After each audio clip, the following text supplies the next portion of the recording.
A beautiful young woman was standing at the door of her home. The young woman's name was Jane Withersteen. She lived in Cottonwoods, a village in the south of the state of Utah. Tall trees grew around the big stone house. Near the house, there were fields of green grass.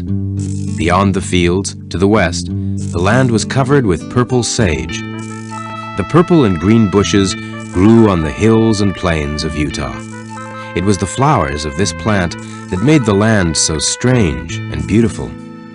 Far away, there were gray, rocky hills. Jane looked at the slopes of purple sage. This land was hers, and she loved it. Jane's parents were dead, so she owned Withersteen Farm. She also owned many miles of land around the farm. Jane had large herds of cattle and many fine horses. She employed many men on the farm. Riders, cowboys, looked after her cattle and horses. And there were servants in the farmhouse. She was very rich, the richest woman in southern Utah. Jane heard the sound of horses galloping.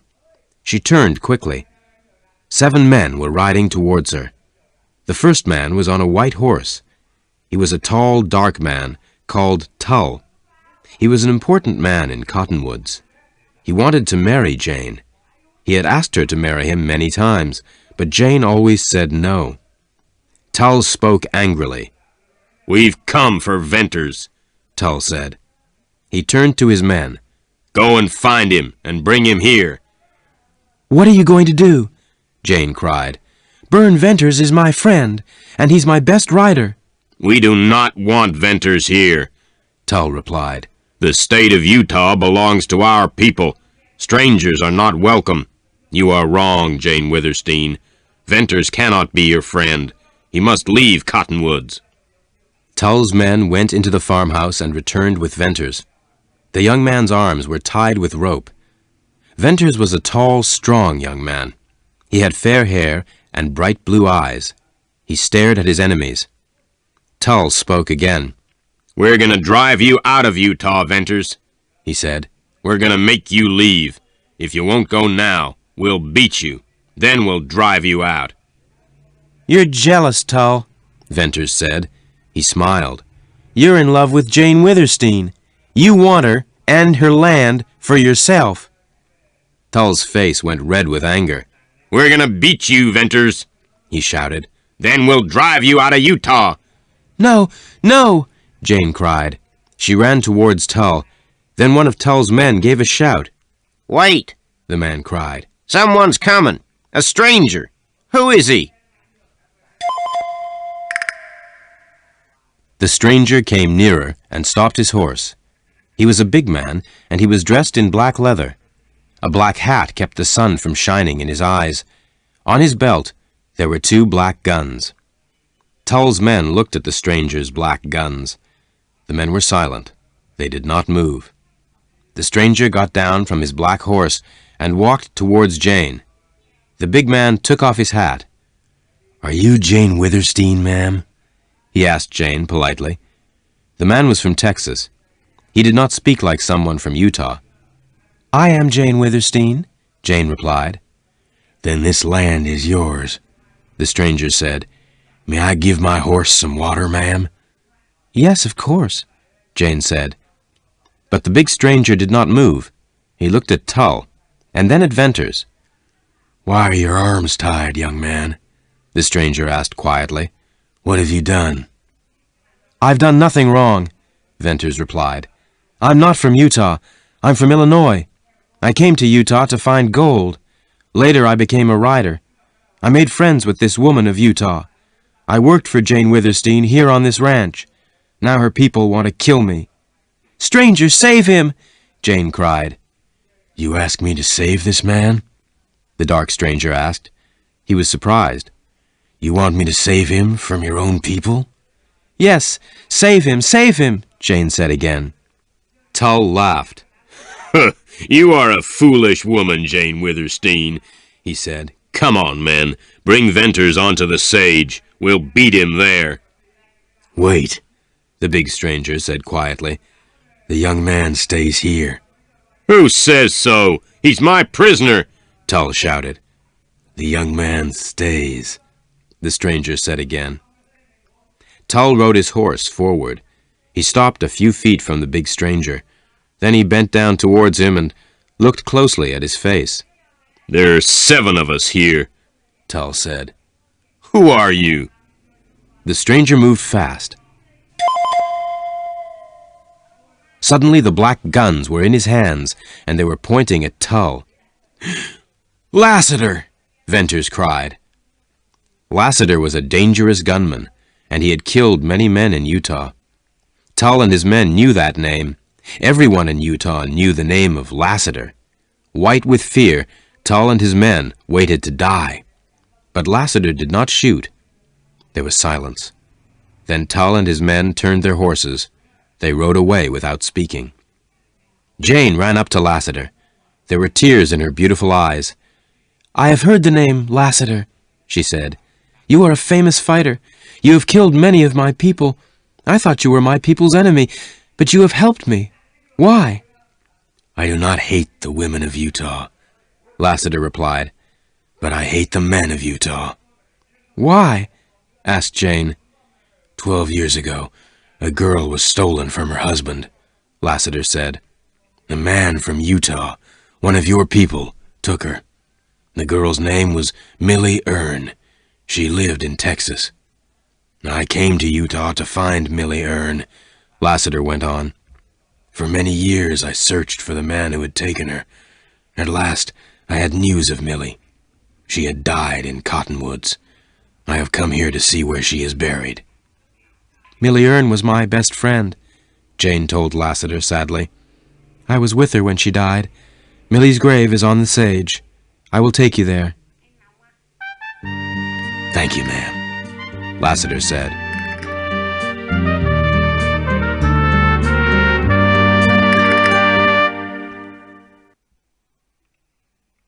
In the evening, Jane, Lassiter, and Venters rode out onto the sage. Millie Earn's grave was a long way from Witherstein Farm and the village. Lassiter looked at the grave for a long time. Then he shook his head sadly. Without speaking, he rode away. Venters turned to Jane. I can't stay in Cottonwoods now, he said. If I stay, I'll have to kill Tull, or he'll kill me. Lassiter lives out on the sage. So must I. But I'll be nearby, Venters went on. I am your friend, Jane, and so is Lassiter. You need friends, Jane. You have many enemies. That night, both Lassiter and Venters slept out on the sage. Venters woke at dawn. He stood up. He could see Lassiter far away. Venters got on his horse and rode towards him. The two men shook hands. They looked across the slopes of purple sage. Utah is a wild place, Lassiter said. The people have many secrets, and strangers are not welcome here. There will be trouble very soon. Yes, you're right, Venters said. I stayed near Cottonwoods last night. I saw rustlers. They were Oldring and his men. I know Oldring, Lassiter said quietly. And Oldring knows me. He steals more cattle than any other rustler in Utah. I also saw Tull and his men ride out of Cottonwoods last night, Venters said. I think that Tull is going to join Oldring. I think they're going to steal Jane's herds. Maybe that's true, Lassiter replied. The men of Utah are cruel to their women, Venters said. Women cannot have land or freedom, but Jane Witherstein is a rich woman. She has land, cattle, and horses. She wants to be free. She wants to marry a man who she loves. So the men of Cottonwoods want to take everything away from Jane Witherstein. What can you tell me about Millie Earn? Lassiter asked suddenly. Millie was brought here with her baby girl, Venters replied. She was a prisoner in Cottonwoods, and so was her child. Millie hated Utah and its people. Millie tried to fight them. But these people were too strong for her, Venters went on. They took her child away. Millie never saw her child again. Millie became thin and ill. At last she died. Who brought Millie here? Do you know his name? Lassiter asked. No, I don't, Venters said. I think Jane knows, but she will not tell her people's secrets. She will not tell you, a stranger." Lassiter did not reply. "Come, let's get some water for the horses," Venters said. "I'll take you down to Amber Spring. The spring is on Jane's land. It's the best water for miles." From the spring, the two men could look down on Cottonwoods. The village was quiet. The two men began to ride towards Withersteen Farm. As they reached the farmhouse, Venters saw Jane. She was waving at the two men and calling to them.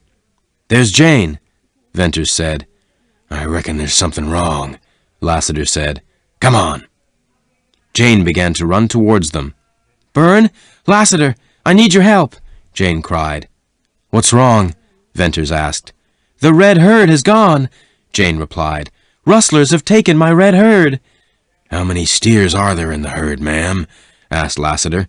2,500. "Oldring must have taken them. Where can he hide so many cattle?" Lassiter asked. "I'm not sure," Venters replied. "Some people think that Oldring takes cattle to Deception Pass, but no one has found the rustlers' secret hideout." "Let me help you, Jane," Venters went on. "Let me take one of your fast horses. 2,500 cattle will leave a wide trail through the sage. I'll follow the rustlers. I'll find your red herd for you." Jane walked quickly towards her stables. She kept her 3 best horses here, Wrangle, Black Star, and Bells. The two men followed. Lassiter looked at the horses carefully. "These are the finest horses I ever saw, ma'am," Lassiter said. "I'll take Wrangle," Venters said to Jane. "He's strong, and I think he's the fastest." Venters put a saddle on the big brown horse. Then he rode quickly away to follow the trail of the red herd. Lassiter was going to follow Venters, but Jane stopped him. She thought quickly. She needed a strong man to help her on the farm. Perhaps this gunman could help her, but she did not want Lassiter to kill more men. Perhaps she could stop him killing. She looked up at him and smiled. "Lassiter, I need help," Jane said quietly. "I cannot look after the farm alone. Many of my riders have gone. They are afraid of Tull. Now the rustlers have taken my red herd. Will you stay and work for me? Will you be my rider?" "Well, you're in trouble, ma'am," Lassiter replied. "I reckon you need a friend." "You say you hate my people," Jane said slowly. "I need your help, but I do not want you to kill anyone. Please give me your guns." Lassiter looked down at the beautiful young woman and smiled. He shook his head. "I came here to find a man," Lassiter said. "I came here to kill him. No, ma'am. I keep my guns." "Very well," Jane said at last. Then she smiled. "Please don't call me ma'am," she said. "My name is Jane." "Well, Jane, tell me how I can help you," Lassiter replied. Jane began to explain. "I have 2 herds of cattle, my red herd and my white herd. Oldring and his cattle rustlers have stolen my red herd. Tull helped them, I think. My riders work for Tull now, not me. My white herd is in the next valley, behind that hill," Jane went on. "I must go and see that they are safe. Will you ride out with me to see them?" Lassiter agreed. Jane rode Black Star, her favorite horse. Black Star galloped like the wind. Lassiter and Jane rode side by side across the sage. Soon the 2 riders had reached the top of the hill. There, they stopped.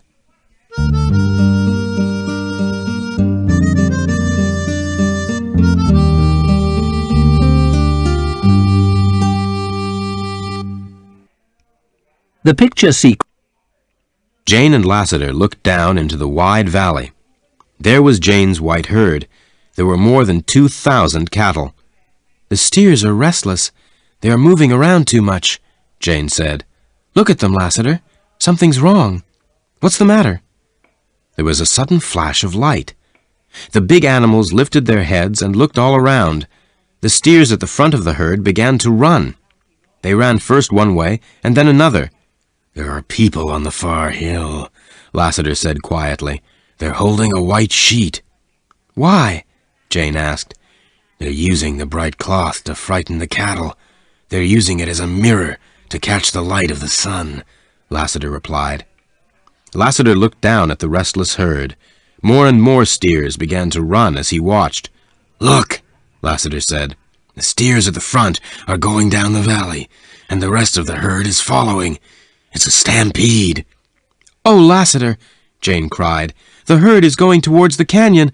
They'll fall over the edge. They'll all be killed." "Jane, I think that the herd is going to come towards us," Lassiter said.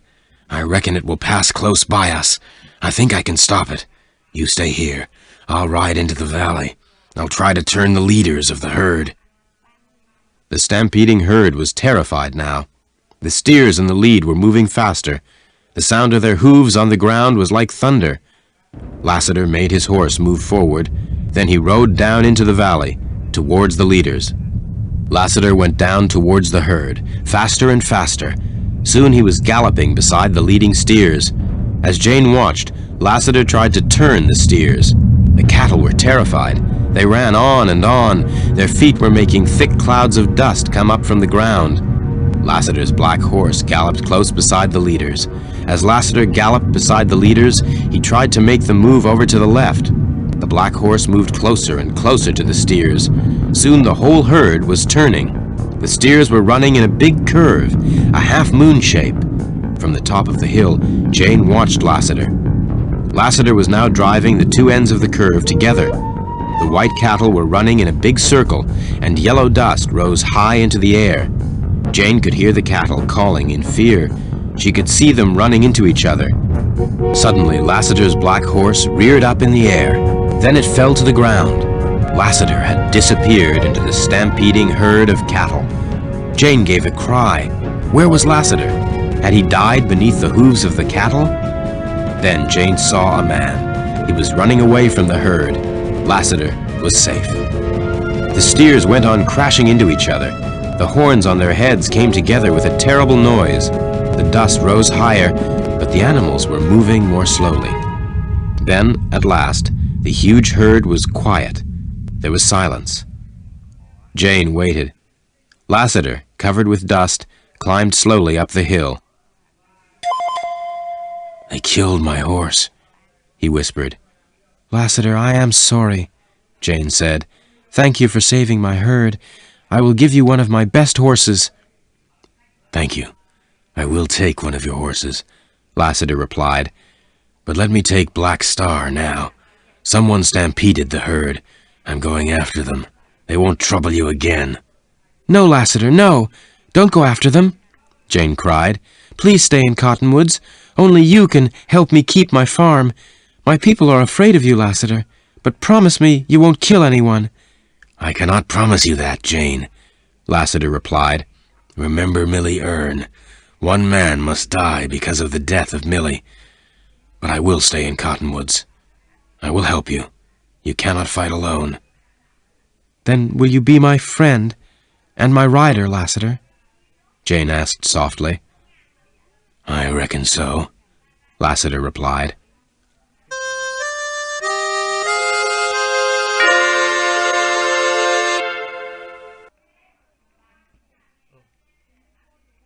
Venters followed the trail of the red herd. He rode for miles and miles. Wrangel galloped quickly over the purple sage. By afternoon, Venters reached a wide valley. There were high walls of rock on either side. The walls kept out the sun, and shadows made the valley dark. The sky above slowly darkened too. Night was falling. Venters was now near Deception Pass. The rustlers' hideout must be somewhere nearby. There was fresh water here in the valley. There was thick grass for Wrangel to eat. Venters decided to stop for the night. He did not make a fire and cook a meal. He was very tired. He put his blanket on the ground and lay down. Soon he was asleep. Venters woke early. Leading Wrangel by the reins, he walked on through the wide valley. The trees here were tall and very beautiful. After some time, the young man reached a flat, open space. Deep canyons led from it, in all directions. A stream ran through one of these little canyons. Venters followed the stream. The walls of rock were very close now. The narrow canyon twisted and turned. After a few miles, the canyon became wider. Purple sage grew in this valley. Yellow walls of rock rose all around. There were more trees. It was a good hiding place. Venters tied Wrangle's reins to a tree and walked on. Suddenly, Venters stopped. In front of him, a line of horsemen was going by. "Rustlers," Venters whispered. He hid himself in the tall sage. The men rode across the wide valley and into another narrow canyon. Venters followed quietly. The narrow canyon became wider. Here and there, Venters saw cattle. Many of them were red. This is the trail into the rustlers' hideout, Venters thought. Then he heard a strange roaring sound. He stopped and listened. It was the sound of falling water. At the end of the canyon was a huge wall of water. There was no way out, but the rustlers did not stop. As Venters watched, they rode their horses through the waterfall. The young man waited till they had all disappeared. Then he followed them through the waterfall. Beyond the waterfall was a big cave, and beyond the cave was a narrow passage. Very slowly, Venters moved through the dark passage to the sunlight at the end. Another huge valley, but this valley was many miles wide, and it was full of cattle. "Jane's red herd," Venters cried. "So this is Oldring's secret hideout." Venters knew he could not stay. He could not fight all of Oldring's men alone. He had to tell Jane and Lassiter what he had seen. He turned round to go back to where he had left Wrangle. He walked back through the passage into the big cave. Then he went through the waterfall. He walked back along the canyon, but suddenly he saw two men riding towards him. They were rustlers, Oldring's men. One of them wore a black mask, the Masked Rider. Venters had heard of Oldring's Masked Rider. The first rustler fired his gun. Venters fired his gun, once, twice. Venters' first bullet hit the first rustler. The man fell from his horse. The Masked Rider was hit by the second bullet from Venters' gun. The man gave a cry and fell to the ground. The rustlers' horses galloped away. Venters walked up to the first rustler. The man was dead. Venters then went and looked down at the Masked Rider. The man moved. Venters went onto his knees on the ground beside him. Very carefully, Venters took off the rider's black hat and mask. The rider had dark red curly hair. His skin was very pale. "He's a boy," Venters thought. The rider moved again and cried out in pain. Venters' bullet had gone into the boy's shoulder. The wound was bleeding badly. Venters untied the rider's black scarf. He opened the rider's shirt. The Masked Rider was a girl. "Oh no, I've killed a girl," Venters thought. The rider opened her eyes. They were dark blue. "Forgive me," Venters said. "I'm dying," the girl whispered. "Oh, the terrible pain. Hold me, God help me." The girl's eyes closed. But she was not dead. Venters worked quickly. First he put some leaves from a sage bush on the wound. Then he covered the leaves and the wound with the rider's scarf. Venters gently picked up the girl in his arms. Very slowly he walked back to Wrangle. Venters put the girl on the ground beside the horse. Night was falling. The walls of rock were dark. Venters sat by the girl, waiting for her to die. Soon stars appeared in the black sky. How does a woman become a rustler? Venters asked himself. Why did she ride with Oldring's men? I cannot understand it. Hours passed. The dark sky got lighter, and the stars disappeared. She'll die at dawn, Venters thought. But when the daylight came, the girl was alive. At last the girl's eyes opened. "Who are you?" she asked Venters. "I'm the man who shot you." "Are you gonna kill me?" the girl asked. "No, no," Venters replied quickly. "When you are well, I'll take you to the waterfall. The rustlers will soon find you there." Suddenly the girl looked very frightened. "Don't take me back there," she whispered.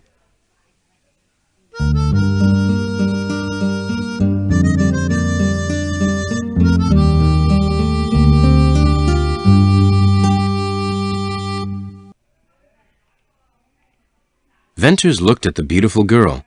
He was surprised. Why didn't she want to go back to the rustlers? "What's your name?" the young man asked her. "My name is Bern Venters." "Bess." "Bess," Venters said slowly. "What shall I do with you, Bess?" he asked. "Don't take me to Cottonwoods. They will kill me there," Bess said. "No, I won't let them kill you," Venters replied gently. "I'll find a safe hiding place for us both." "You must go. Leave me here," the girl whispered. "Leave you to die?" "No," Venters said. "You are badly hurt. I will help you, Bess." "Yes, I want to live," Bess whispered. "I'm afraid to die, but don't send me back to Oldring." "Rest now," Venters said. "You can stay here for a few hours. I'm going to leave you, but don't worry. I'm going to look for a safe place to hide, and I'm going to look for some food." Venters looked up at the rock walls at the sides of the valley. He began to walk through the trees towards the rock walls.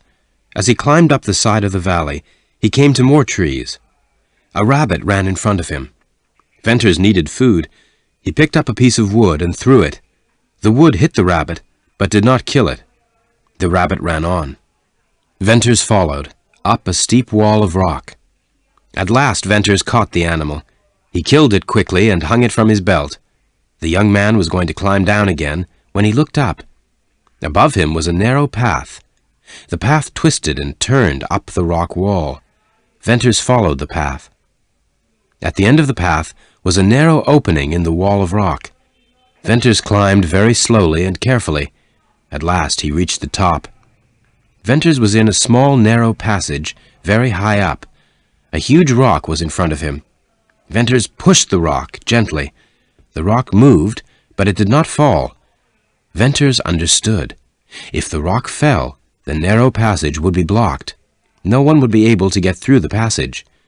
Venters moved past the rock. There was a high arch of stone in front of him. Venters walked under the arch of stone. Then he stopped and looked. He stared all around him. He was very surprised. Before him was a beautiful valley. Green grass grew in the high valley. Sage did not grow there, and the sunlight shone on many trees. A wide stream ran through the valley. There were high rocky walls all around. "This is the only way into the valley. Only birds can get over those walls," Venters said to himself. "This is the place for me. Oldring will never find me here. It is safe for the girl, too. I'll call it Surprise Valley." Venters turned and went back to the rock. "And this is the Balancing Rock," he said. Then he began to climb back down to find Bess.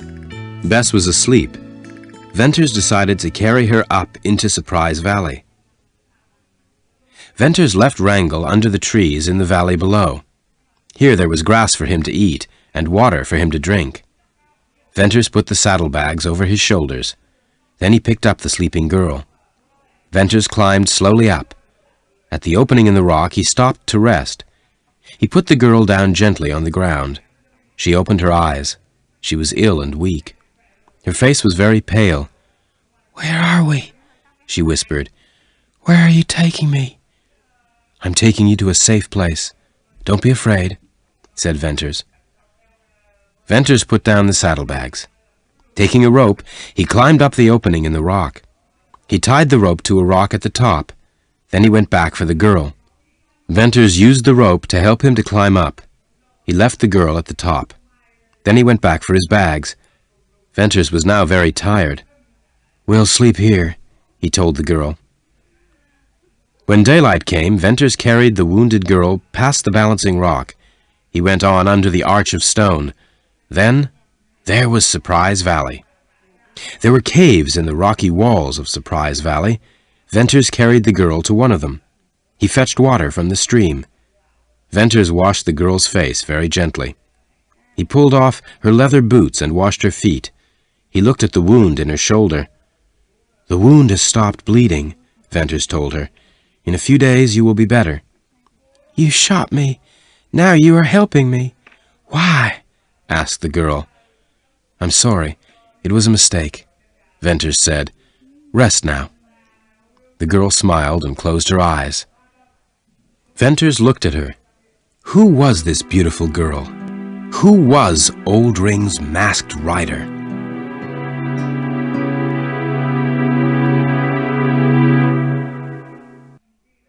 The picture scene. 4 days went by. The girl slept in her quiet cave. Venters caught rabbits and birds and cooked them, but the girl ate nothing. She had a fever and called out in her sleep. Her face and hands were very hot. On the 4th day, the fever had gone. The girl was pale and very thin, but her dark blue eyes were calm and clear. Venters made some soup and fed the girl. After 3 days, she was able to stand up. She could walk a few steps. "Why are you a rustler?" Venters asked Bess. "Rustlers are thieves and killers. But you—" "I did not steal. I did not shoot anyone," Bess replied quickly. "I only rode with them." "But how did you become a rustler?" "I don't know," said Bess. "I've always been a rustler, but I hated living with them. I hate the rustlers." "And Oldring?" Venters asked Bess. "Do you hate him?" The girl looked down. Her face was very sad. "Oldring was good to me," she said, "but I never wanted to be a rustler." "Then I will help you," Venters said. "We both want different lives. You want to get away from Oldring. I want to get away from the people of Cottonwoods. Let us leave Utah. We can have happier lives somewhere else." The days passed. Venters went to every part of Surprise Valley. Bess grew stronger. Every day she walked with Venters. Bess loved the freedom and beauty of Surprise Valley. "Have you always lived with rustlers, Bess?" Venters asked one day. "I don't know," Bess replied. "I can't remember. Perhaps I lived with women and children long ago." "Did Oldring treat you well? Was he kind to you?" Venters asked Bess gently. "Yes, always," Bess replied. "Why did Oldring steal Jane Withersteen's red herd?" Venters asked. "Do you know, Bess?" "The men of Cottonwoods asked Oldring to steal the herd," Bess replied. "They wanted to frighten her. The people of Cottonwoods don't like strong women." "That's true," Venters replied. Days passed. There was plenty to eat in the valley, but Venters was tired of eating rabbit. He wanted some beef.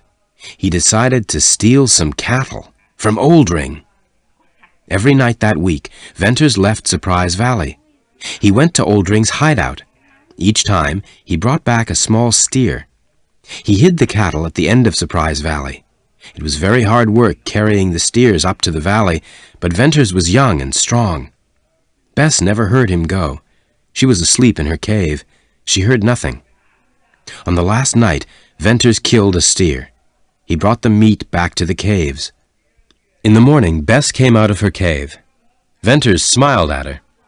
"Would you like some beef to eat?" Venters asked. "Yes, but there are no cattle in this valley," replied Bess. "What about this?" Venters said. He pointed to a piece of beef. "And come and look." Venters took her to the end of the valley. "Cattle!" Bess cried. "Where did they come from?" "From Oldring. I stole them," Venters replied. "You went to the rustler's hideout?" Bess asked in horror. "When did you go?" "At night. You were asleep," Venters replied. "But the rustlers always watch their herds," Bess said. "And they all have guns. You must never go back." She was angry. "Bess, I promise I won't go there again," Venters said quietly. For the first time, Bern Venters looked closely into the girl's dark blue eyes. She was very gentle and beautiful. "Bess," he said, "I have something to tell you. We can leave here. We can try to get out of Utah. But it will be dangerous. Or we can stay here. What do you want to do, Bess? To go or to stay here with me?" "To stay," Bess replied. Venters walked away. He looked down into Surprise Valley, their valley. Bess waited for Venters to speak again. "If we are going to stay, we will need supplies. We need flour, coffee, and sugar," Venters said. "I must go to Cottonwoods." Will you come back?" Bess asked. "I'll come back in 4 days," Venters told her. "I will come back. I promise." But you will see old friends. Perhaps a woman, Bess said sadly. Look at me, Bess, Venters said. Nothing will stop me coming back, except death. You are very good to me, Bess said. I don't know why. I'm lost and nameless, but I do know that for the first time I am a happy woman. Before you go, I want to thank you, and I want to say, I love you.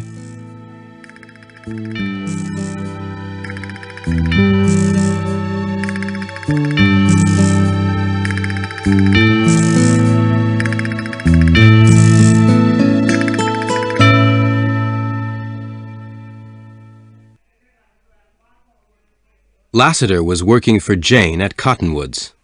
Each night he slept on the sage. He did not speak to the men of Cottonwoods. Lassiter, I don't see you very often, Jane said to him one day. I have a lot of work to do.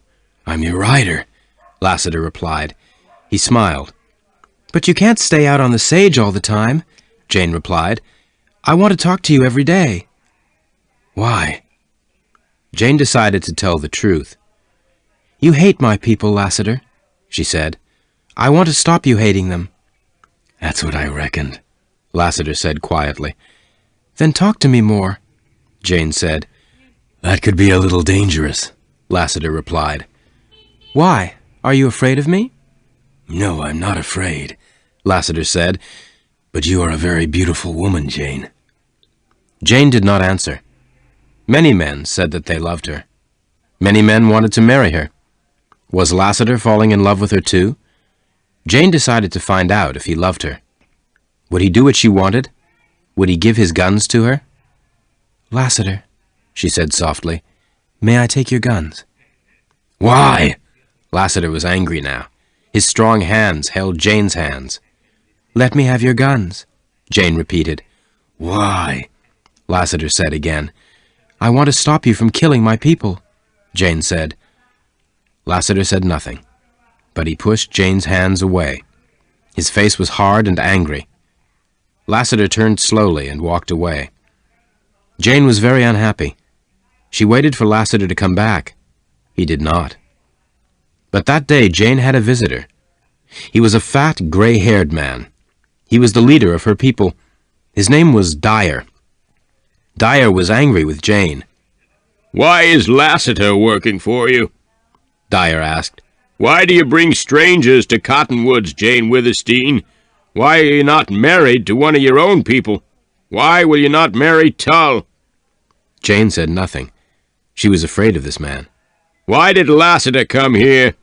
Dyer went on. Why did he come to Cottonwoods? Do you know? Yes, Jane said. But I will not tell you. Will not? You must! Dyer shouted. Jane had to answer.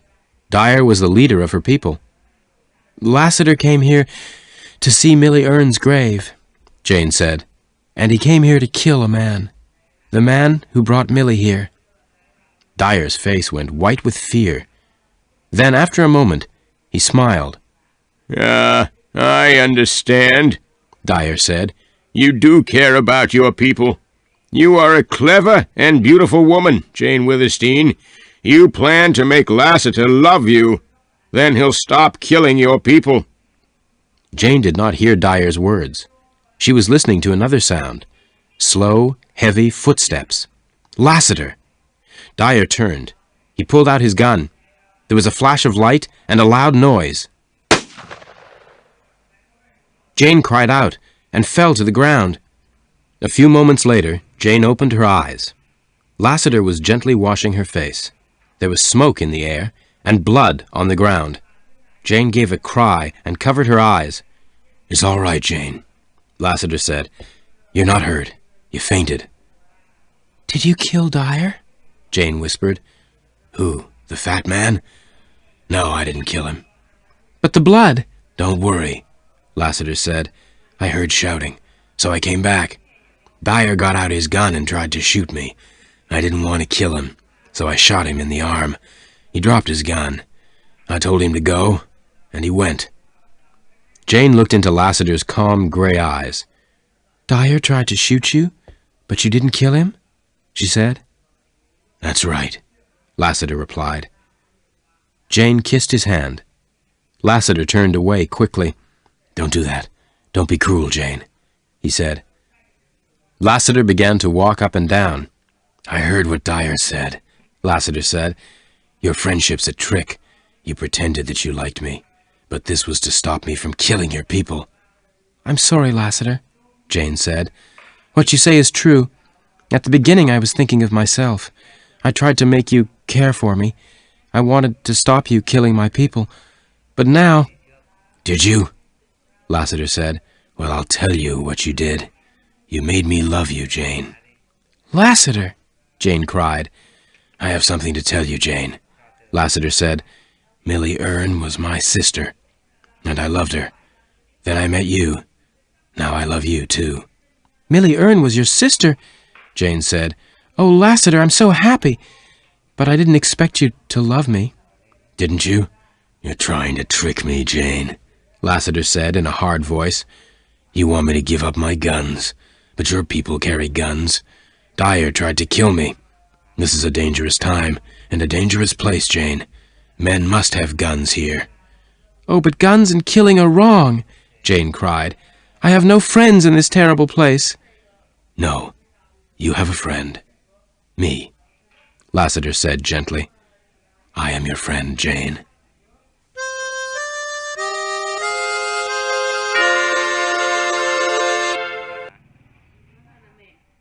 The hot summer days went by, and Lassiter stayed at Cottonwoods. Jane Withersteen had more enemies now. More of her cattle were stolen. Jane's servants watched her all the time. They told Dyer everything. Lassiter was Jane's only friend. It was August, and it was very hot. The trees around Cottonwoods were still. There was no wind.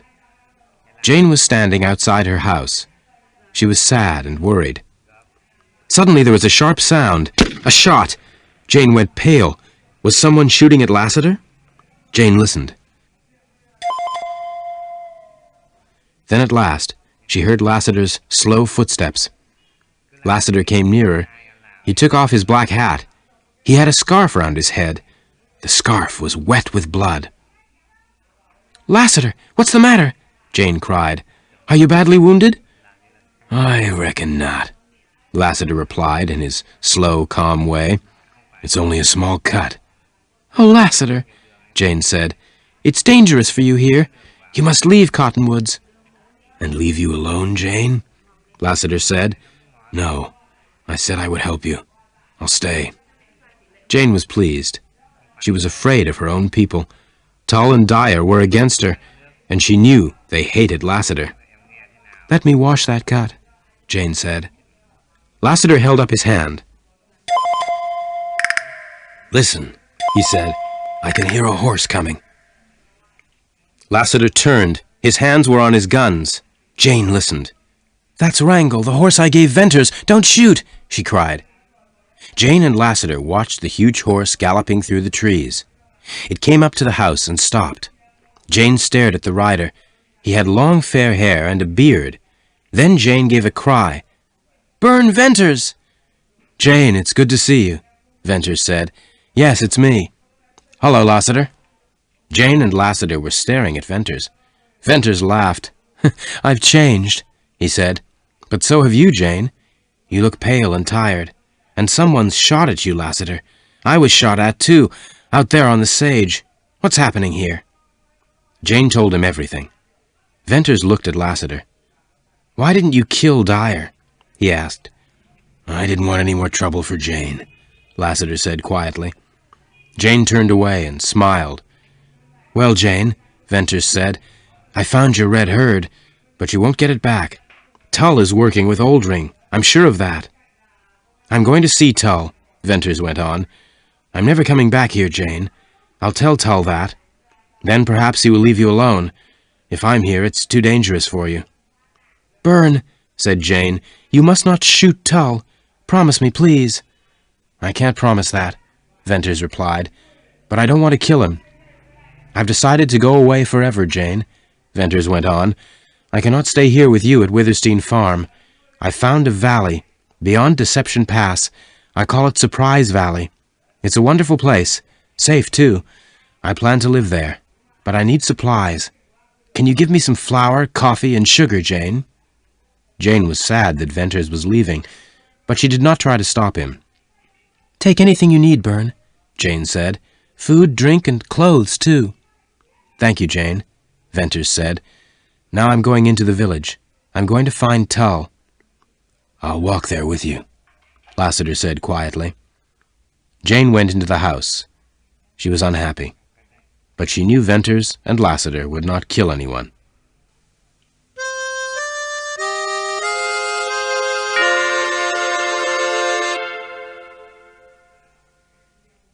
Later, Lassiter returned alone.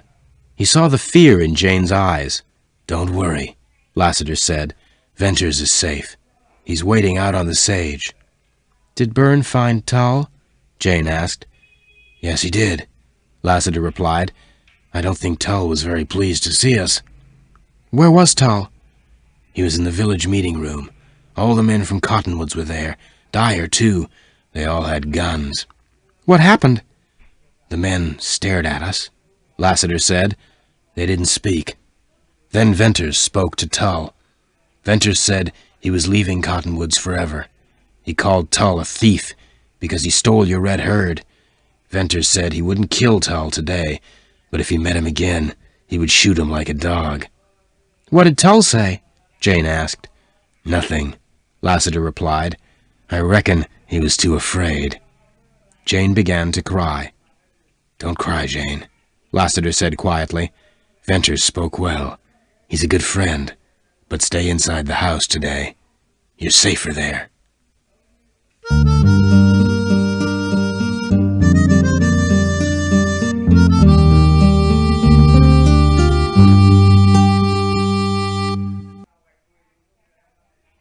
That evening, Venters said goodbye to Jane. He rode away on Wrangle. 2 donkeys carried his supplies. Lassiter said he would ride with Venters for a while. Jane sadly watched the 2 men go. Perhaps she would never see Byrne Venters again. Darkness came. At last, Jane slept. She woke suddenly. Someone was outside her window. "Jane! Jane!" Lassiter was calling quietly. Jane opened the window. "It's all right," Lassiter told her. "Venters got away. He's safe now." "I'm going after him, Jane," Lassiter went on. "I want to find his secret valley. Venters says no one will be able to follow him there, but I think I can follow his trail. Stay near the house, Jane. He'll be safer there. I'll come back soon." "Forget me, Lassiter," Jane said quietly. "I've brought you enough trouble." Lassiter smiled. Then he walked away. Dawn came at last.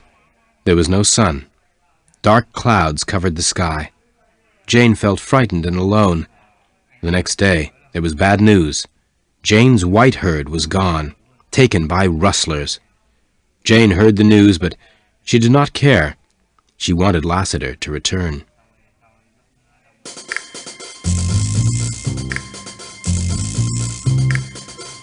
Lassiter rode away from Witherstein Farm on Jane's horse, Bells. He followed Venters for 120 miles, all the way to Surprise Valley. In the valley, Venters was taking the supplies off the donkeys. Bess was helping him. Venters carried the last bag into his cave. Then he heard Bess scream. Venters ran to get his guns, and there was Lassiter. Lassiter was staring at Bess. "Lassiter, thank God it's you!" Venters cried. "How did you get here?" "Well, I followed your trail," Lassiter replied. "You must be careful. I'm a friend, but an enemy could find you, too." "That's bad," Venters said. "I thought we were safe, but I'm pleased to see you, Lassiter. This is Bess." Lassiter shook hands with the girl. "I'm not staying long," Lassiter said. "Can I have something to eat? Then I'll leave you." Lassiter did not speak to Bess, but he looked hard at the girl. Soon Lassiter was ready to go. He said goodbye to Bess. As Lassiter walked away, Venters followed him. Lassiter stopped. He looked hard at Venters, but said nothing. "Lassiter, I couldn't tell Jane about Bess," Venters said. "I didn't know what to tell her. But Lassiter, I love this girl." "Who is she?" Lassiter asked. I must tell you, Lassiter, Venters said. That girl was Oldring's masked rider, but I believe she is good. Lassiter was surprised. Tell me about her, he said quietly. Venters told Lassiter the girl's story. He told Lassiter that Bess had lived at Oldring's hideout. She had lived there since she was a young girl. Lassiter listened to Venters in silence. I love Bess, Venters said at last. I want to marry her, but I'm afraid to take her out of this valley. Maybe I can help you, Lassiter said. Oldring often comes to Cottonwoods. I'll ask him about the girl. I reckon he'll tell me the truth. Tell Oldring that Bess is dead, Venters said quickly. Bess wants to forget her life with the rustlers. I will, Lassiter replied. And don't tell Jane about Bess, Venters went on.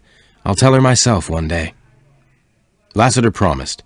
Then the two men walked to the balancing rock. Lassiter put his strong hand on the huge rock.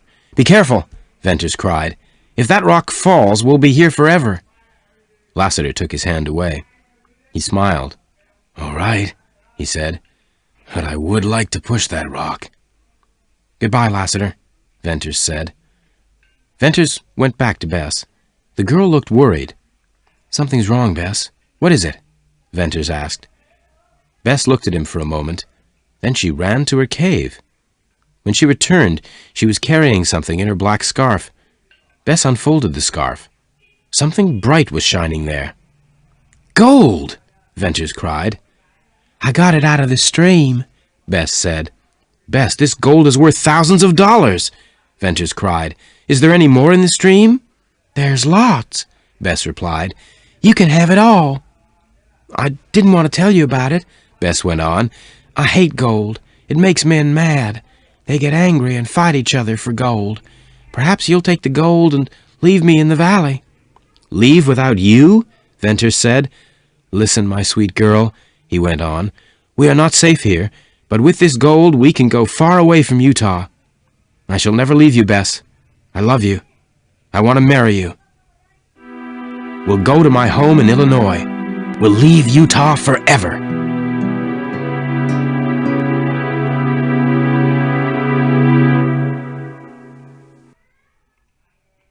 Jane Withersteen was very unhappy. Her life had changed forever. She did not know what was going to happen in the future. Now Jane's only friend was Lassiter, the enemy of her people. Lassiter understood why Jane was unhappy. One evening he told Jane his thoughts. I came here because of a woman, Millie Erne, said Lassiter slowly. I stayed here because of another woman, you, Jane Withersteen. I have tried to live with your people, Lassiter went on, but I can't live here any longer. They destroyed Millie Erne, and now they are destroying you, Jane. You were strong, but they have made you weak. It's true, Jane replied. I can't fight anymore. What do you mean, Jane? What are you going to do? Lassiter asked. I'll go to Dyer, Jane said. I'll tell him he has won. I've lost my riders and my cattle. I'll marry Tull. Then you can leave me, Lassiter. Go to Dyer. Marry Tull, Lassiter said. His face was hard with anger. No, you are not going to Dyer. I am, Lassiter said. And you are not going to marry Tull. You are going to marry me. Lassiter, Jane cried. Tell me, Jane, Lassiter went on, did Dyer bring Millie Erne to Cottonwoods? Did he steal her from her husband? Tell me, Jane. For a moment, Jane said nothing. Then she lifted her head. She looked into Lassiter's gray eyes. Yes, she whispered. Dyer did steal Millie Erne from her husband. Then Dyer must die, Lassiter said. No, don't kill him, Jane cried. Dyer is the leader of my people. I love them. But I love you too, Lassiter. If you love me, don't kill Dyer. Please take me away from here. I cannot live with my people any longer. Jane held Lassiter in her arms. Lassiter looked down at her. I must go, Jane, Lassiter said. I am a gunman. I came to find who took Millie Erne. Dyer is that man. I must fight Dyer, but I'll be back. Be ready to leave, Jane. The village was very quiet. All the women were indoors. The men of Cottonwoods were in the meeting room. Suddenly, the door of the meeting room opened. A man in black stood in the doorway. Lassiter. Lassiter and his black guns. The men of Cottonwoods had guns too, but they did not move. Lassiter looked at Dyer. Dyer stood up very slowly. He opened his mouth to speak, but he could not. Lassiter said 2 words. Millie Earn. And Dyer understood. He knew he was going to die. Lassiter waited. Dyer's hands moved towards his guns. He pulled the guns from his belt. He fired, but it was too late. Lassiter's black guns roared. Dyer fell to the ground. Lassiter looked down at the dead man. Then he slowly walked out of the meeting room. No one stopped him. Jane heard Lassiter's footsteps. She opened the door. Lassiter smiled. "Are you all right?" Jane whispered. I reckon I am, Lassiter said quietly. "And Dyer?" Dyer will not trouble you or any other woman again, Lassiter said. Are you ready, Jane? "Yes," Jane replied. "Take me away, Lassiter. Take me away." Jane and Lassiter got Black Star and Bells, Jane's 2 horses, from the stables. Ride, Jane Withersteen, Lassiter said. Ride fast, and don't look back. I'll follow you. So Jane left Withersteen Farm and her land for the last time. The sun was going down as she rode away on Black Star. Jane smelt smoke, but she did not look back. She knew that Lassiter had set fire to Withersteen Farm. In a few minutes, Lassiter was by her side. Then Black Star and Bells galloped together across the purple sage.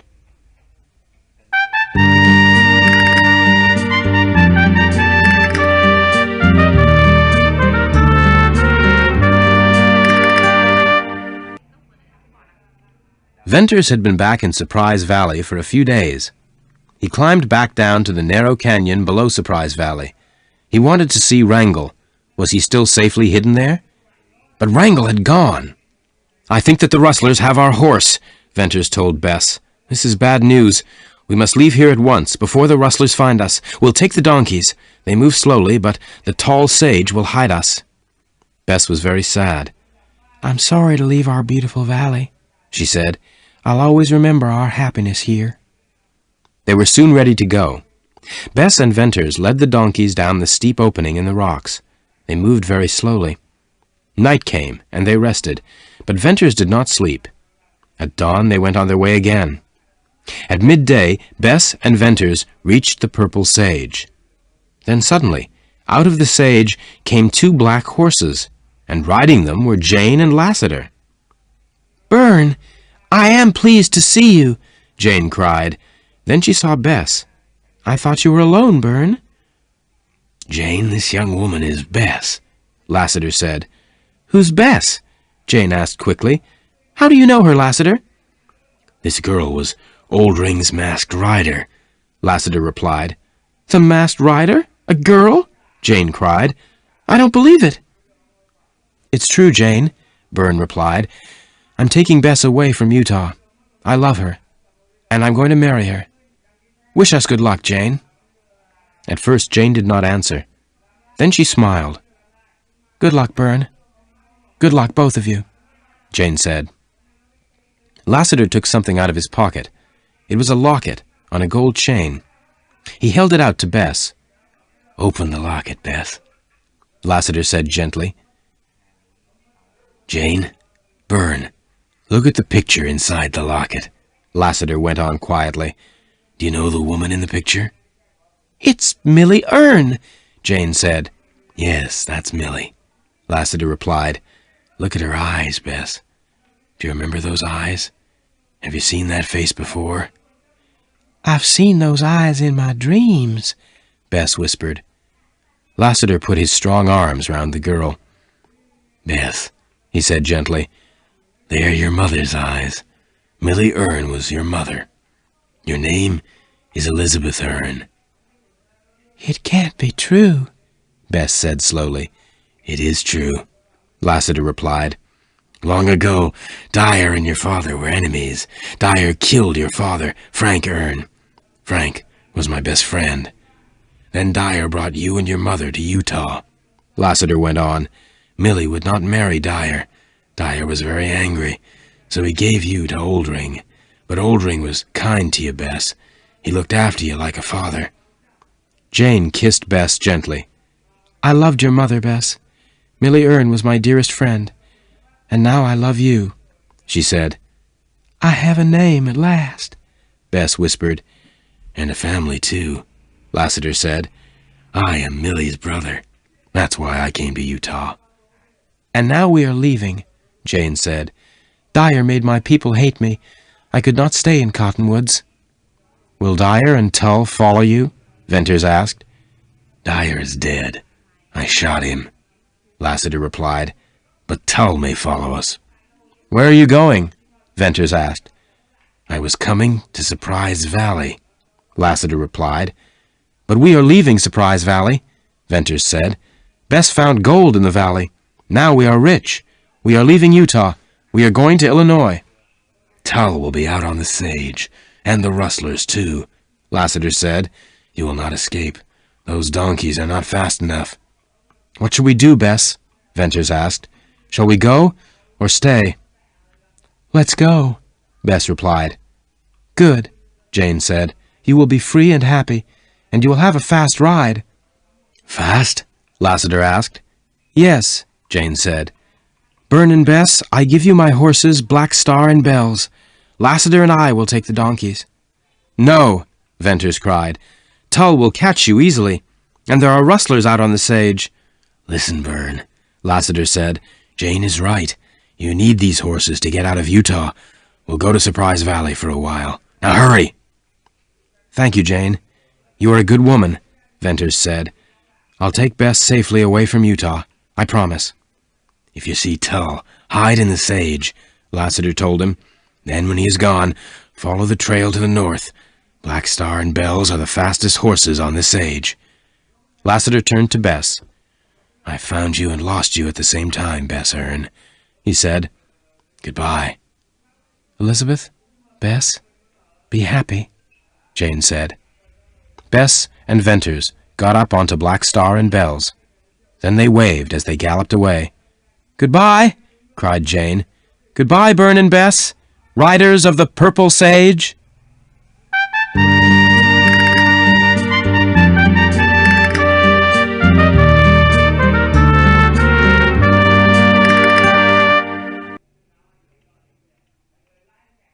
Black Star and Bells galloped for many miles, but there was still danger for Bess and Venters. Bess looked back. Bern, look, she said. Far away was a line of horsemen. They're not rustlers, Bess said. One man's riding a white horse. That's Tull, Venters said. I think he's seen us. He'll know these are Jane's horses, Bess said. What shall we do? Let's ride north and go around the riders, Bess, said Venters. Then we'll go west. Now gallop, Bess! Black Star and Bells galloped like the wind. They flew through the sage. Tull and his men began to follow Bess and Venters. Tull knew Venters. He shot at him several times, but Black Star and Bells were too fast. Tull and his men were soon far behind. Bess and Venters escaped. Bess, we're free! Venters cried. We're alone on the sage. No one can find us now. The sun was going down, and the sky was red. We'll ride all night, Venters said. This is the last time you will see the Purple Sage, Bess. Suddenly there was a strange sound, very far away. What's that, Bess? Can you hear it? Venters asked. It was a strange roaring sound, like thunder, but the sky was clear. There were no storm clouds. Then all was quiet.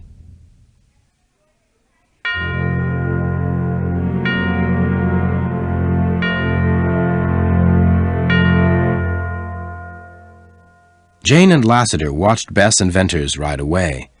They've gone, Lassiter said at last. They're safe now, but we're not. Come on, Jane. Jane and Lassiter rode the donkeys along the trail to Surprise Valley. After a long time, they left the sage behind them. Sometimes they rode through trees. Sometimes they rode between walls of rock. Then the valley became narrower. The walls of rock were higher now. Suddenly, Jane and Lassiter heard horses behind them. Tull and his men were on their trail. At last, Lassiter and Jane reached the opening in the rock wall. They got down off the donkeys and led them upwards. The donkeys climbed slowly and carefully. The sun was going down now. Lassiter reached the balancing rock and looked back. Jane came up behind him. "Lassiter, look," Jane said, pointing down. "Tull and his men are close behind us." Tull and his men were climbing up the opening in the rock. "We can't escape. What can we do, Lassiter?"